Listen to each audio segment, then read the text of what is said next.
क्या आपने देश के प्रधानमंत्री नरेंद्र मोदी को नहीं देखा?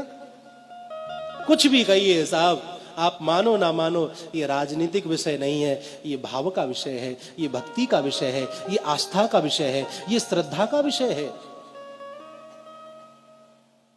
एक देश का राजा अपने जन्मदिन पर जब माता से मिले तो माता के चरण स्पर्श करता है, आशीर्वाद लेता है। चादर और फादर का समय चला गया साहब, क्षमा करिएगा। और अपनी संस्कृति को यदि बचाना है तो चादर और फादर से बचकर के ही रहना होगा, तभी ये संस्कृति बच सकती है।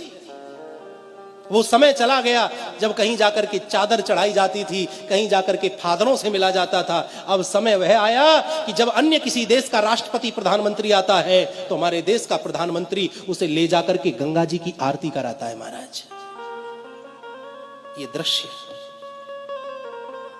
मंदिर देवालय में ले जाकर के बड़े बड़े राष्ट्रपति को बिठा देता है, मंदिर दिखाता है, ये देखो हमारा ये मंदिर, ताजमहल दिखाने वाला समय चला गया साहब। इस देश की संस्कृति को मजबूत किया जा रहा है और फिर भी हिंदू ना समझे तो फिर समझ नहीं सकता। वो संवैधानिक दायरे में है, वह आपको स्पष्ट रूप से नहीं कह सकता, वह आपको झलकियां दिखाता है। जब वह पशुपतिनाथ में जाकर के 8-8, 10-10 घंटे बैठ करके ध्यान लगाए और जब बाहर निकले मस्तक पर त्रिपुंड हो, गले में रुद्राक्षों की माला पड़ी हो, तो वह संकेत देता है, देखो मैं राजा बन गया हूं लेकिन अपने सनातन धर्म को मैं भूला नहीं। जिस प्रकार मुझे प्रधानमंत्री होने के बावजूद भी हिंदू होने पर गर्व है, उसी प्रकार प्रत्येक हिंदू को अपने हिंदू होने पर गर्व करना चाहिए। जब केदारनाथ में हमारे देश का राजा जाए और वहां ध्यान मुद्रा में बैठे और जब वहां से निकले भगवा वस्त्रों में, मस्तक पर विद्यमान त्रिपुंड, गले में पड़ी हुई रुद्राक्ष की मालाएं, वो चाल, वो शान, वो आंखों में तेज, अगर इस तेज को देख करके भी हिंदू ना समझे तो मैं समझता हूं कि फिर हिंदू समझ भी नहीं सकता है। अपने पतन का कारण आप और हम खुद हैं।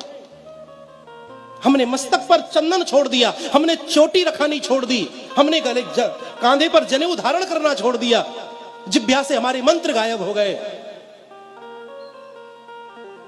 अपने पतन का मुख्य कारण तो हिंदू है।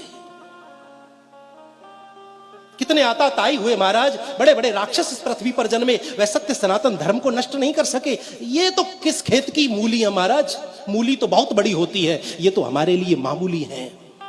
बशर्त यह है कि हिंदू को एक होना चाहिए, एक होना आना चाहिए। अच्छा लगता है। माता पिता से बढ़कर के धर्म प्रेमी इस संसार में कोई नहीं है।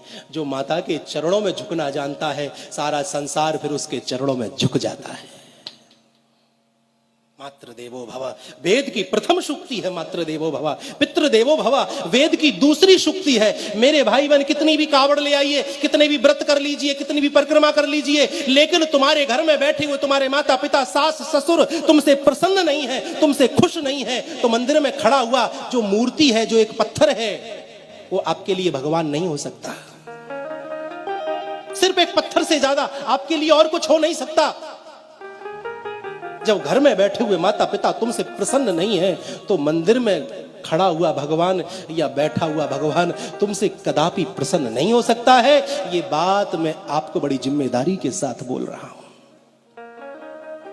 अपने माता पिता से प्रेम करिए साहब। ये जब तक जीवित है इनका सम्मान करिए, इनका सत्कार करिए, इनका आदर करिए, इनकी आंखों में कभी हमारी वजह से आंसू ना आ जाएं, इस